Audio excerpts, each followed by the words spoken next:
Hello friends, जय माता दी। कैसे हैं आप सब? पूजनीय प्रभु हमारे भाव उज्जवल कीजिए। छोड़ देवे छल कपट को, मानसिक बल दीजिए। वेद की बोले ऋचाएं, सत्य को धारण करें।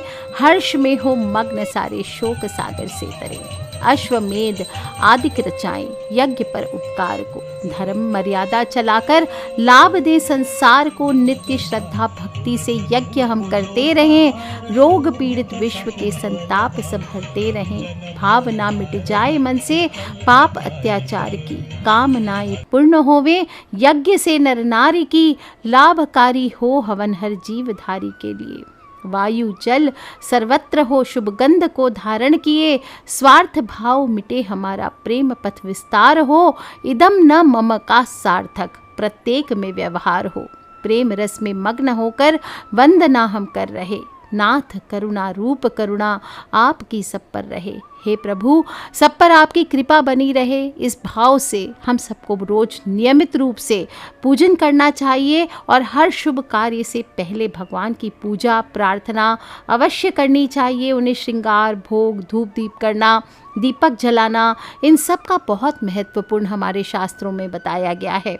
विशेष रूप से जब दीप जलाते हम क्या कहते हैं? शुभम करोति कल्याणम, आरोग्यम धन संपदाम, शत्रु बुद्धि विनाशाय, दीप ज्योति नमोस्तुते। इसका अर्थ होता है, तात्पर्य क्या है? शुभ और कल्याण करने वाली, आरोग्य और धन संपदा को देने वाली, शत्रु बुद्धि का नाश, साथ ही शत्रुओं पर विजय दिलाने वाली दीपक की ज्योति को हम सब नमस्कार करते हैं। घर में अगर आप नियमित रूप से धूप दीप करते हैं तो आपके घर पे भी सकारात्मक ऊर्जा बनी रहती है। दीपक के धुएं से जो हानिकारक सूक्ष्म कीटाणु होते हैं वो नष्ट हो जाते हैं। लेकिन ध्यान रखना चाहिए, सारी पूजा के बाद आरती करने की भी परंपरा आती है। कुछ लोग आरती को स्किप कर देते हैं, लेकिन कहा जाता है कि पूजा के बाद अगर आरती ना हो तो पूजा का फल आधा रह जाता है। किसी भी पूजा के बाद आरती करना उतना ही चमत्कारी होता है।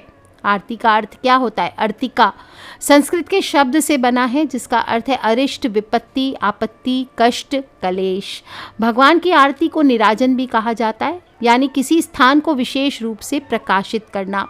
तो शास्त्रों में जो नियम बताए गए हैं उनके अनुसार आरती दो अर्थों के आधार पर भगवान की आरती करने के दो कारण बताए गए हैं। पहला, आरती में दीपक की लौ को देवता के समस्त अंग प्रत्यंग में बार बार इस प्रकार घुमाया जाता है कि भक्तजन आरती के प्रकाश में भगवान के चमकते हुए रूप आभूषण अंगों का प्रत्यक्ष दर्शन कर सकें और संपूर्ण आनंद को प्राप्त कर सकें। ईश्वर की छवि को अच्छी तरह निहार कर हृदय में भर सके। इसलिए आरती को निराजन कहते हैं, क्योंकि इसमें भगवान की छवि को दीपक की लौ से विशेष रूप से प्रकाशित किया जाता है। अब आरती करने का एक और कारण होता है, साधक अपने आराध्य के अरिष्टों को दीपक की लौ से नष्ट करता है। यानी भगवान का जो रूप होता है, सौंदर्य होता है, वो अप्रतिम होता है और जब भी भक्त उन्हें एकटक निहारता है तो उन्हें भी नज़र लग जाती है। और आरती के दीपक की लौ से भगवान के समस्त अरिष्टों को दूर करने का प्रयास किया जाता है। और कहा जाता है, विग्रह के चारों ओर घुमाने का यही अभिप्राय है कि पूरा का पूरा विग्रह एड़ी से चोटी तक प्रकाशित हो जाए, चमक उठे, अंग प्रत्यंग स्पष्ट रूप से उद्भासित हो जाए। भगवान के ऊपर एक तरह से कहते हैं ना कि प्रज्वलित दीपक अपने इष्ट देव के चारों ओर घुमाकर उनकी सारी विघ्न बाधाएं हम टाल दें। आरती करने के बाद आरती लेनी भी चाहिए। बलाई लेते हैं आरती की, जैसे बलैया लेना, बलिहारी लेना, बली जाना, वारी जाना, नौछावर होना आदि प्रयोग इसी भाव के द्योतक हैं। इसी रूप में छोटे बच्चों की माताएं तथा बहन जो होती हैं वो आरती उतारती है और इसी भाव से आरती उतारी कि उसकी सारी विघ्न बाधाएं नष्ट हो जाए। आरती आप दिन में 1 बार से लेकर के 5 बार तक कर सकते हैं। जनरली घरों में 2 बार आरती की जाती है, एक प्रातःकालीन एक संध्याकालीन। और आरती के प्रारंभ में शंखनाद करना, फिर चंवर डुलाना, कर्पूर और धूप से भगवान की आरती करना, फिर जल से उसे शीतल करना, विभिन्न मुद्राओं से आरती ग्रहण करना, ये सभी चीज़ें परमात्मा द्वारा रची गई सृष्टि के प्रति अपने आभार और वैभव का प्रतीक है। अगर हम विज्ञान से समझें तो भी यह सृष्टि पंच तत्वों से मिलकर बनी है। और इसकी रचना पंच महाभूत कौन कौन से? पृथ्वी, जल, अग्नि, वायु, आकाश। इसलिए 5 वस्तुएं शामिल रहती है आरती में। पृथ्वी की सुगंध कपूर, जल की मधुर धारा घी, अग्नि दीपक की लौ, वायु लौ का हिलना, आकाश घंटा, घंटी, शंख, मृदंग आदि की जो भी आप ध्वनि करते हैं। और इस प्रकार से संपूर्ण संसार से ही भगवान की आरती की जाती है। और शंख को आकाश का प्रतीक माना गया है। शंखनाद से माहौल भक्तिमय होता है, इससे सकारात्मक ऊर्जा का संचार होता है। और आरती में शंख बजाएं या घंटी के स्वर हैं, इसके साथ जिस देवता का हम ध्यान करते हैं उस एक जगह हमारा मन केंद्रित हो जाता है, जिससे हमारे मन में चल रहे विचारों की उथल पुथलता कम होती है, हमारा रोम रोम पुलकित हो उठता है, शरीर ऊर्जावान हो जाता है। इसी प्रकार से जब हम भगवान को चंवर डुलाते हैं तो वायु तत्व की अभिव्यक्ति करते हैं। जिस शीतल प्राण वायु से हमारे शरीर में जीवन का संचार होता है, इसी तरह से भगवान को चंवर डुलाकर इसका धन्यवाद हम प्रेषित करते हैं। और इसे भगवान की शुश्रूषा करना भी कहते हैं। और हम भगवान को स्वामी मानकर स्वयं को सेवक के रूप में प्रस्तुत करते हैं। इससे मन निर्मल होता है, अहंकार का नाश होता है और प्राणी सेवा के लिए भी हमें प्रेरित करती है। हमारे मन में स्वतः मानव सेवा के भाव आते हैं। इसी प्रकार से तीसरी चीज़ यानी रुई के साथ घी की बाती जलाई जाती है। घी को समृद्धि प्रदाता माना गया है। घी रूखापन दूर करता है, शरीर से क्या होता है, स्निग्धता, सुंदर चिकनाहट आपके शरीर को प्रदान करता है।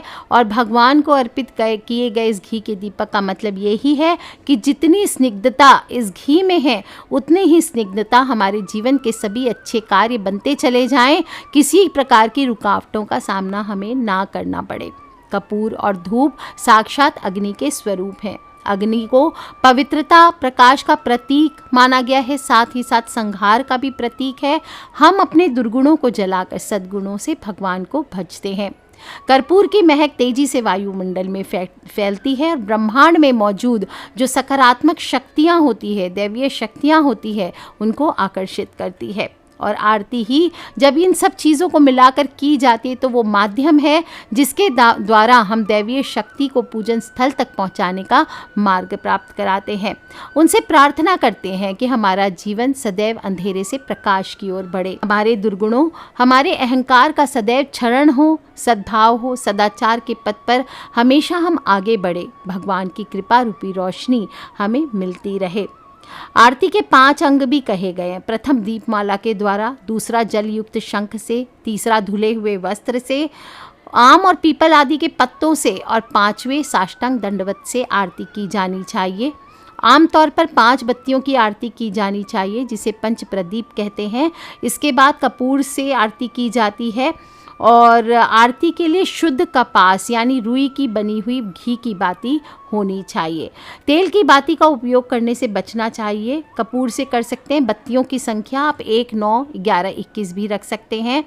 एक आरती के थाल में आरती का थाल सजाना चाहिए हमेशा आरती करने के पहले। उसमें जल से भरा हुआ लोटा, अर्पित किए जाने वाले फूल, आप मनोकामना के अनुसार भी फूल डाल सकते हैं। जैसे विष्णु भगवान की आरती है तो पीले फूल रख सकते हैं, देवी माँ है, हनुमान जी की आरती है तो लाल फूल रखें, शिव जी की आरती में नीले फूल, प्रजापति के सफ़ेद पुष्प रख सकते हैं, बेलपत्र रख सकते हैं, गणेश जी की आरती में दुर्बा रखें। इस प्रकार से मनोकामना के अनुसार आप फूल, पत्र आदि रख सकते हैं। कुमकुम, चावल, दीपक, धूप, कर्पूर, धुला हुआ वस्त्र, घंटी, आरती जो भी आप गाना चाहते हैं, अगर याद नहीं है तो उसकी किताब आदि रखें। इस प्रकार से आरती का थाल सजाना चाहिए। और थाल में सबसे पहले कुमकुम से स्वस्तिक की आकृति बनानी चाहिए। थाल भी आपको पीतल या तांबे का ट्राई करें या अष्टधातु का लेना चाहिए। और पुष्प और अक्षत के आसन पर एक दिए में घी की बाती और कपूर रखकर प्रज्वलित करना चाहिए। शुरू करें। हे गोविंद, आपकी प्रसन्नता के लिए मैंने रत्नमय दिए में कपूर और घी में डुबोई हुई बाती जलाई है। हे प्रभु, मेरे जीवन के सारे अंधकार दूर कर दो। फिर एक ही स्थान पर खड़े होकर भगवान की आरती करनी चाहिए। और आरती शुरू करने से पहले गणेश जी के मंत्रों का 3 बार उच्चारण करें। ओम गण गणपते नमः या फिर श्री गणेशाय नमः। 3 बार शंख बजाएं। ध्यान रखें, शंख बजाते समय आपका मुख ऊपर की ओर होना चाहिए और धीमे स्वर से शुरू करते हुए धीरे धीरे शंख को तेज बजाना चाहिए। इसके बाद आरती शुरू करनी चाहिए। आरती शुरू करेंगे तो इस प्रकार से आरती उतारे, भगवान की प्रतिमा के चरणों में उसे 4 बार घुमाना चाहिए, 2 बार भगवान की नाभि प्रदेश की आरती करना चाहिए, 1 बार मुखमंडल की करनी चाहिए और 7 बार समस्त अंगों पर आरती घुमानी चाहिए। इस प्रकार से आरती घुमानी चाहिए कि ओम का आकार बन सके, ऐसा लगे ओम की आकृति है, और इन बातों का ध्यान रखना चाहिए। अलग अलग देवी देवताओं के सामने दीपक को घुमाने की संख्या भी अलग है। जैसे भगवान शिव के सामने 3 या 5 बार आरती की जाती है, भगवान गणेश जी के सामने 4 बार, विष्णु भगवान के सामने 12 बार और रुद्र के सामने 14 बार, सूर्य के सामने 7 बार और दुर्गा माँ के सामने 9 बार घुमानी चाहिए। बाकी सभी देवी देवताओं के आगे 7 बार घुमाई जा सकती है।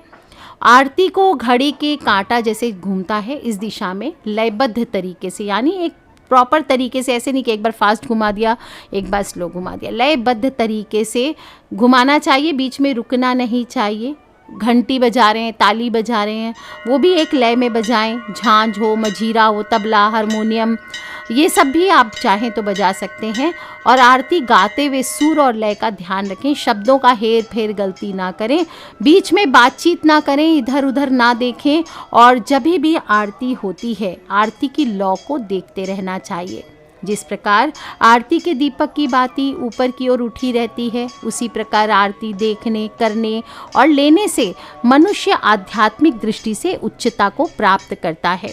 जो भी मनुष्य नित्य भगवान की आरती देखता है या करता है, वह 7 जन्म तक ब्राह्मण कुल में जन्म लेकर अंत में मोक्ष को प्राप्त करता है।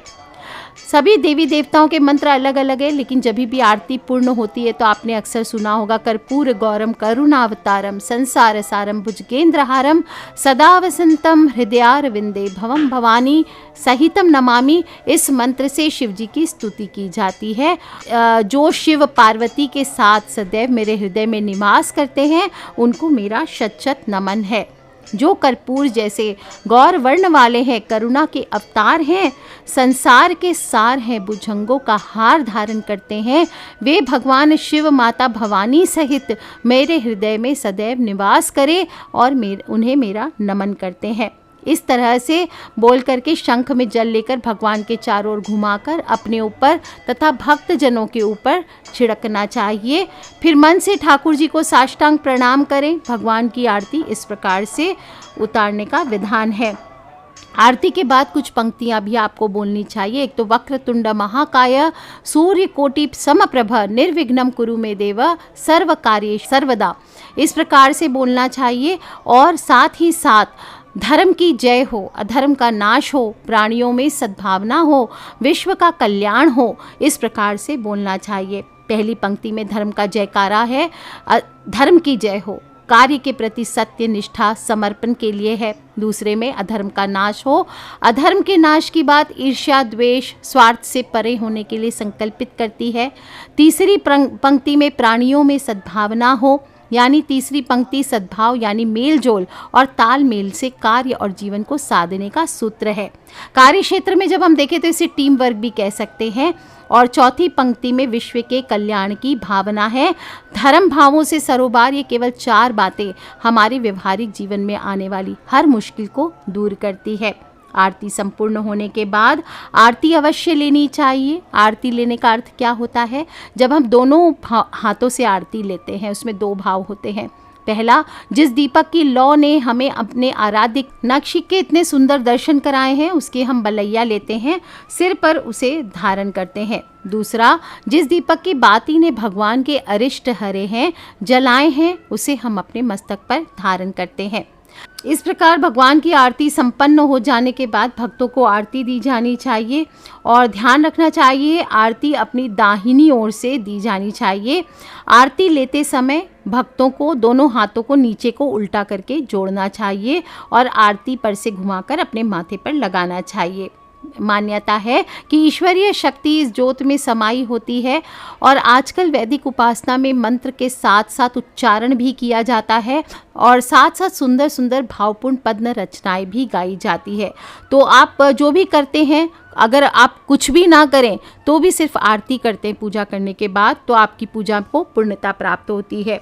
और साथ ही साथ क्षमा प्रार्थना भी करनी चाहिए। मंत्रहीनम क्रियाहीनम यत कृतम पूजनम हरे सर्व संपूर्ण तामेति कृते निराजने शिवे। इस प्रकार से आपको आरती के बाद सच्चे मन से श्रद्धा से की गई आरती बेहद कल्याणकारी होती है। भगवान की पूजा आरती से मनुष्य को मन में शांति मिलती है, आत्मा को तृप्ति मिलती है और इतनी शक्ति होती है कि यह सभी मनोकामनाओं को पूर्ण करने में मदद करती है। सच्चे मन से की गई ईश्वर की आराधना चिंताओं को दूर कर एक असीम शांति का एहसास कराती है। अगर कोई व्यक्ति मंत्र नहीं भी जानता है, पूजा की विधि नहीं भी जानता है, तो भी वह सिर्फ अगर आरती कर लेता है तो भी भगवान उसकी पूजा को पूर्ण रूप से स्वीकार करते हैं। इसलिए कहते हैं ना कि कुछ करे ना करे, रोज सुबह शाम अपने घर पे आरती ज़रूर करनी चाहिए। सुर ताल के साथ कीजिए और इससे असीम ऊर्जा भी मिलती है, आपका रक्त का संचार भी संतुलित होता है।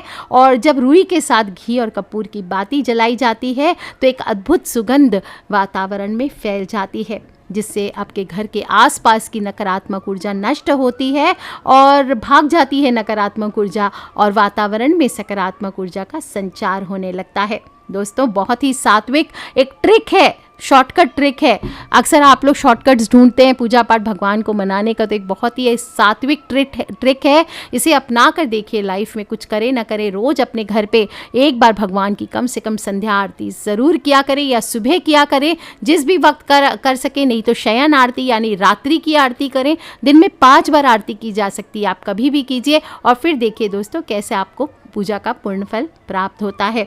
आप भी करें, अपने फ्रेंड्स, फैमिली, मम्मी पापा, भाई बहन, बच्चे सभी लोगों से इसे शेयर ज़रूर कर ले, क्योंकि हमें नहीं पता कौन सा उपाय कब किसकी लाइफ बदल दे।